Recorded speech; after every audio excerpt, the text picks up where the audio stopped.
Let's recap some of the action from Week 11 of college football.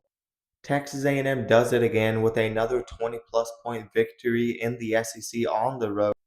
Look, this is a Texas A&M team that can win in many different ways. I know Missouri didn't have the quarterback. I know LSU is not very good right now. They're in shambles.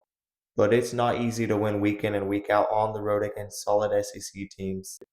Marcel Reed continues to prove that he is one of the better quarterbacks in the SEC with 221 passing yards. That run game is elite and the offensive line gets the job done. Just an overall balanced team. They play tough defense and have a very good pass rush. Missouri does have a pretty stout defense, so Texas A&M going to put in 464 total yards of offense on them is pretty good.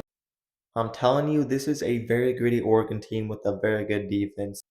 And they go on the road at one of the tougher places to play in the Iowa, a team that was playing really good defense this year and they were 6-2.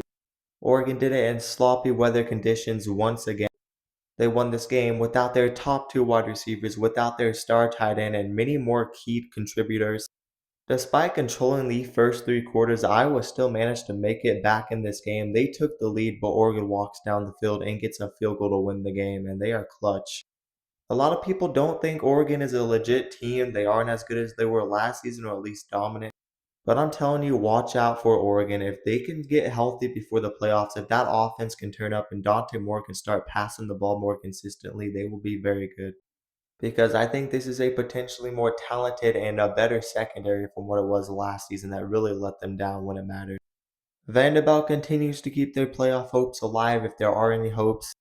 They came back down against Auburn, and Auburn, they do the same thing. It doesn't matter who their coach is, some things never change. Auburn cannot win one possession games, but Diego Pavia has himself a heck of a game 377 passing yards, over 100 rushing yards. Vanderbilt's been a pretty good team this year. There's times where they can win low scoring games, but they can also win a shootout like this. They fight, and they are definitely a team, and that will be in the playoff conversation. That game against Tennessee in a couple of weeks will be very important. I had Washington on upset alert because they have just struggled on the road so much this year. The offensive line is shaky at times, and it was tough weather conditions. Wisconsin fought their hearts out in this game, and they ended up winning it alone with their defense 13-10. And if you look at the passing stats, that just goes to show how bad that Wisconsin offense is. They won this game with their defense. That's it. And we also saw Duke get upset by UConn. Watch Duke go and win the ACC though, because they only have one loss in conference play and they have a pretty easy rest of the schedule.